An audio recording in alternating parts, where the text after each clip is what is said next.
Excusez-moi. La parole est à Madame Nathalie Bassir. Merci Madame la Présidente.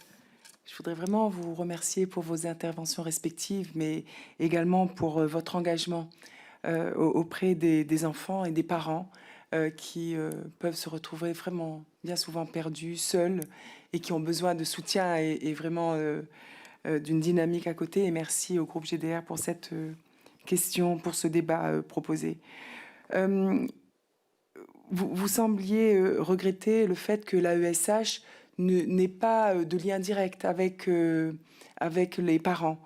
Est-ce que c'est quelque chose qui peut être quand même envisagé? Est-ce que nous devons proposer une alternative? C'est-à-dire que, vous l'avez dit vous-même, il y a moins de liens quelquefois entre l'enseignant et l'enfant que celui ou celle qui doit s'en occuper et qui connaît également les attentes et les besoins de l'enfant.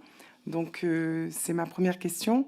Et pour tous ces enfants qui, pour certains, sont quelquefois orientés en hôpital de jour, lorsqu'il n'y a pas de place ou d'accompagnement possible et dont les enfants présentent un trouble du comportement, est-ce que vous pensez que des initiatives privées regroupant des professionnels du champ médico-social, dont des éducateurs spécialisés libéraux, intervenant directement soit dans les écoles et à domicile, puisse être une solution et parer à ce manque de l'éducation nationale aujourd'hui et au manque d'AESH?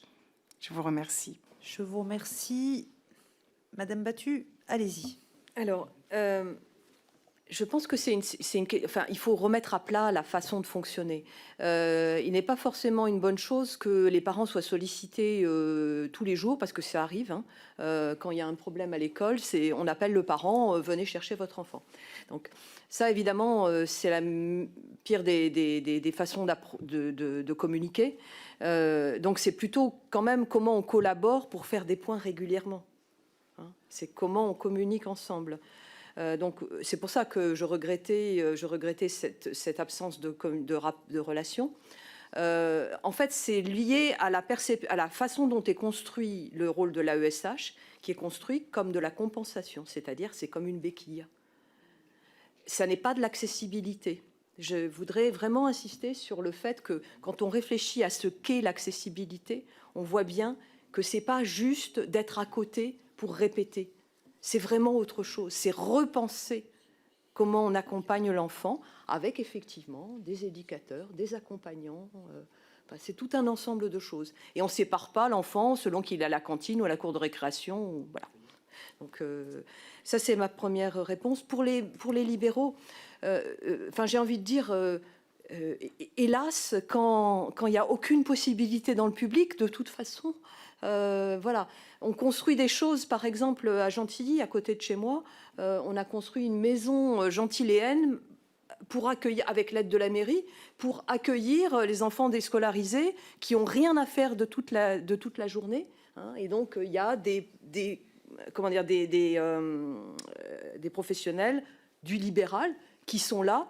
Et on a obtenu des financements par les tickets de compensation, enfin de l'AEH, pour essayer de financer ça. Bon, on préférerait quand même que l'école publique et le médico-social collaborent ensemble pour construire des vraies plateformes pour nos enfants.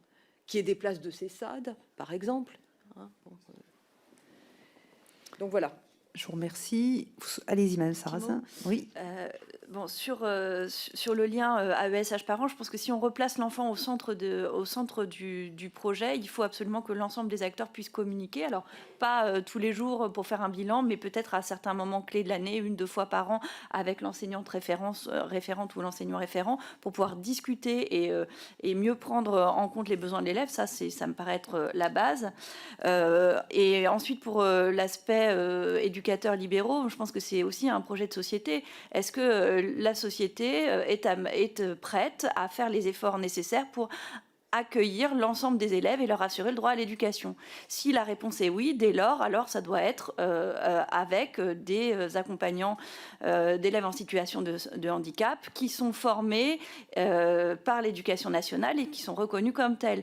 Parce que sinon, ce qu'on va voir absolument immédiatement, c'est une mise en concurrence des élèves et une inégalité d'accès à l'inclusion. On aura des familles qui pourront payer un AESH ou un éducateur privé et qui l'incluront avec sans formation, sans contrôle, sans vérification. Et puis, on aura les laissés pour compte qui seront en liste d'attente. Et pour moi, ça, c'est pas un projet que l'école peut porter. Je vous remercie. La parole est à Madame Franchet.